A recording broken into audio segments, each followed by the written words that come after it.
ዛሬ ማቀርብላችሁ በ2020 የተለቀቀውን ሶኒክ 1 የሚል ፊልም ነው። ፊልሙ ከተመቻችሁ ላይክ እና ሰብስክራይብ በማድረግ የደወል ምልክቷን መንካት እንዳይረሳ። ሶኒክ የተባለው ሰማያዊ ጃርት መሰል ፍጡር ኤንጅል በተባለ ሌላ ፕላኔት ላይ የተወለደ ሲሆን በአካባቢው ያሉት ሁሉ ለማግኘት የሚመኙት ልዩ ፓወር ነበረው።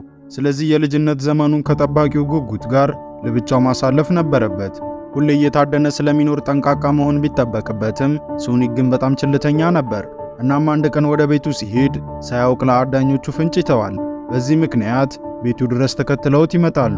እናም ጠባቂ ጉጉቱ ሶኒክን ለማዳን ይዞት ይበራል። ሆኖም ጉጉቱ በቀስት ይመታና ወደ መሬት ይወድቃል። ጉጉቱም ለማምለጥ እንደማይችሉ ስለተረዳ ወደ ሌላ ቦታ የሚወስድ የአስማት ቀለበት ይጠቀማል። ጉጉቱ አዳኞቹን ሲያዘናጋለት፣ ሶኒክ ደግሞ ወደ ምድር እንዲሄድ ይነግረዋል። ሶኒክ ወደ ምድር ከሄደ በኋላ ለብዙ ዓመታት በዋሻ ውስጥ ብቻውን ይኖራል። ግሪን ሂልስ ውስጥ ሞንታና በምትባለው ትንሽ ከተማ የነዋሪዎቹን ሕይወት ሲሰልልና ሲመለከት ይውላል። ከሚሰልላቸው ሰዎች አንዱ ደግሞ በአካባቢያቸው ብዙ ወንጀል ባለመኖሩ የሚበሳጨውና ወደ ሳን ፍራንሲስኮ በመሄድ ከበድ ያሉ የወንጀል ምርመራዎችን ማድረግ የሚፈልገው ቶም የተባለ ፖሊስ አንዱ ነው። ከሌላ የብቸኝነትና የሰዎችን ሕይወት በመቃኘት ካለፈ አሳዛኝ ቀን በኋላ ሶኒክ ራሱን ለማዝናናት መሮጥ ይጀምራል። ነገር ግን ፓወሩ በጣም ትልቅ ስለሆነ ከቁጥጥር ውጪ ይሆንና በአቅራቢያው ያሉ አካባቢዎች ሁሉ የመብራት ስርጭታቸው ይቋረጣል። በዚህ ምክንያት የአሜሪካ መንግስት የጦር መሪዎች ተሰብስበው ነገሩን እንዲያጣራ በሚል ዶክተር ሮቦትኒክ የተባለውን ሰው ወደ ስፍራው ለመላክ ይወስናሉ። እብዱ ዶክተር ልክ ግሪን ሂልስ እንደደረሰ የድሮን ሮቦቶችን ይለቅና አካባቢውን በሙሉ እንዲያጣሩ ያደርጋል። ድሮኖቹ ወደ ተግባር እንደገቡ ለየት የሚል አስገራሚ የእግር ዱካ በጫካ ውስጥ ያገኛሉ። ዱካውንም ከመረመሩት በኋላ በምድር ላይ የሚገኝ የእንስሳ ዱካ እንዳልሆነ ይደርሱበታል።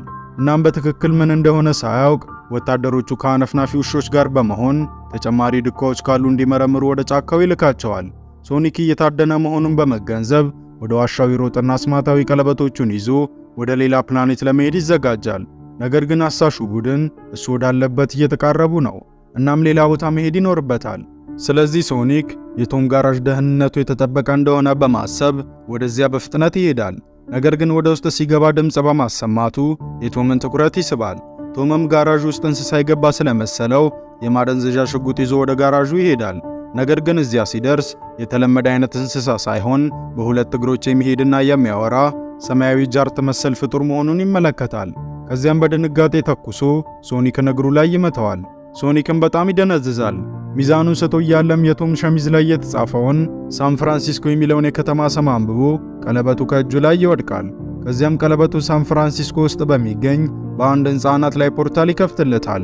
ይባስ ብሎም ሶኒክ ራሱን ስቶ መሬት ላይ ሲወድቅ ይዟቸው የነበሩት ሁሉም ቀለበቶች እስከነ ቦርሳው ወደ ተከፈተው የሕንፃ አናት ይወድቃሉ።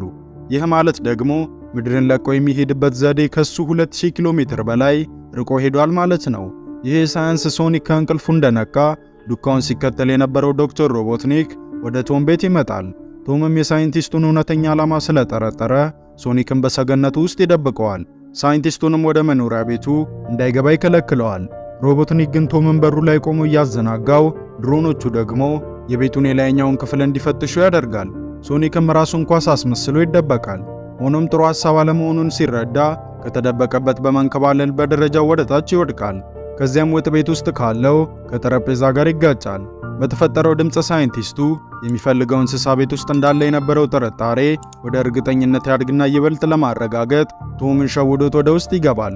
ነገር ግን ሶኒክን ሳይሆን ኬክ እየበላ የነበረ ሌላ እንስሳ ያገኛል።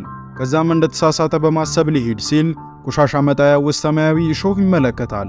እናም አሁን ጥርጣሬው እውን ይሆንለታል። ከዚያም ዶክተሩ አንዱን ድሮን ይጠራና የተደበቀውን ልዩ ፍጥረት ካላስረከበ እንደሚገለው ቶምን ያስፈራራዋል። ሶኒክም በሱ ምክንያት ፖሊሱ እንዳይጎዳ በመፍራት ወዲያው ከተደበቀበት ይወጣል።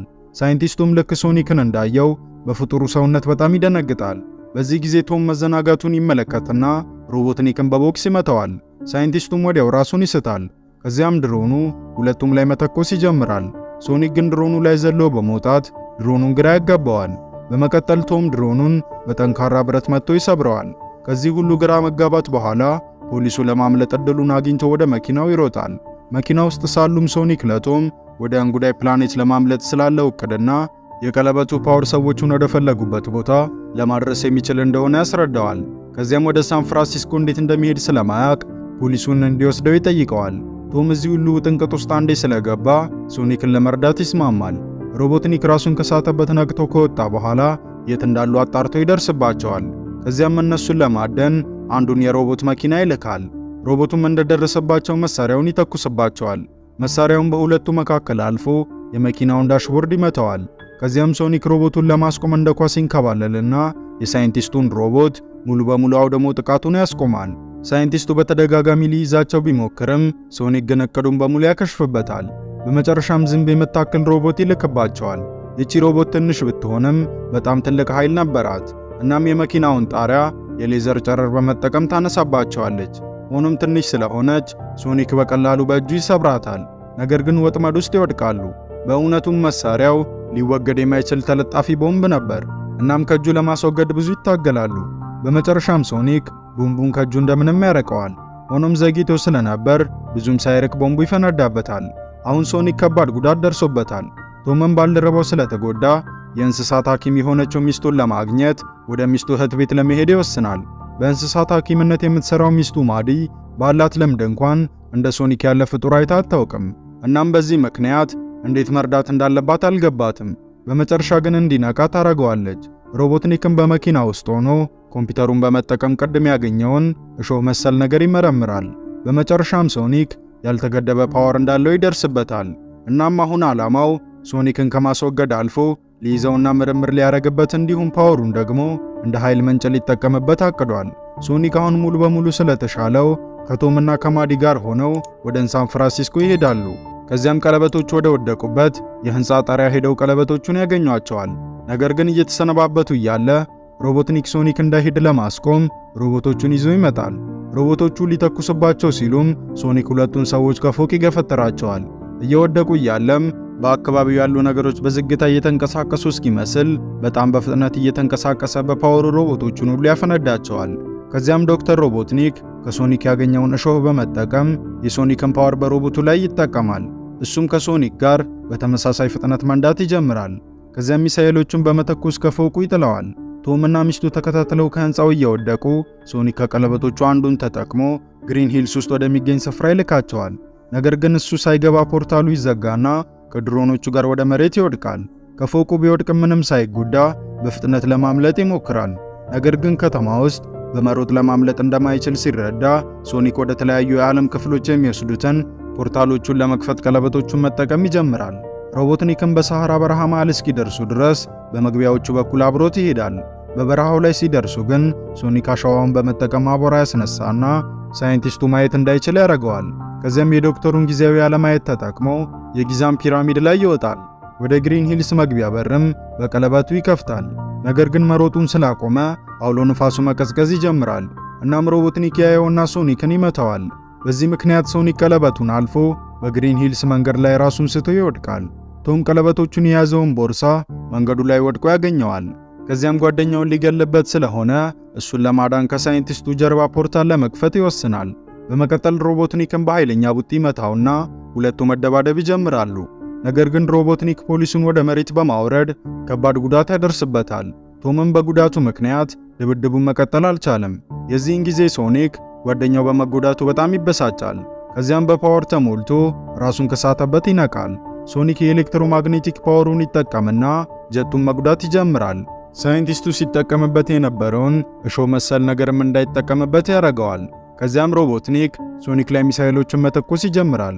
ሶኒክ ግን በቀላሉ ሳይመታ ይሸዋውደውና የገዛ ጀቱን ያስመታዋል። ቶምም የሮቦትኒክን ግራ መጋባት ተጠቅሞ ወደ እንጉዳይ ፕላኔት የሚወስደውን የፖርታል በር ከሮቦትኒክ ጀርባ ይከፍታል። ሶኒክም የቶምን እቅድ ይረዳና ወዲያው ሮቦትኒክንና ጀቱን በቀጥታ ወደ እንጉዳይ ፕላኔት መጥቶ ይልካቸዋል። ክፉ ሳይንቲስት ስለተሸነፈ ነገሮች ይረጋጋሉ። ሶኒክም በግሪን ሂልስ ውስጥ ለመቆየት ከወሰኑት ከጓደኞቹ ከቶምና ከማዲ ጋር እዚህ ምድር ላይ ለመቆየት ሲወስን ፊልሙ ያልቃል።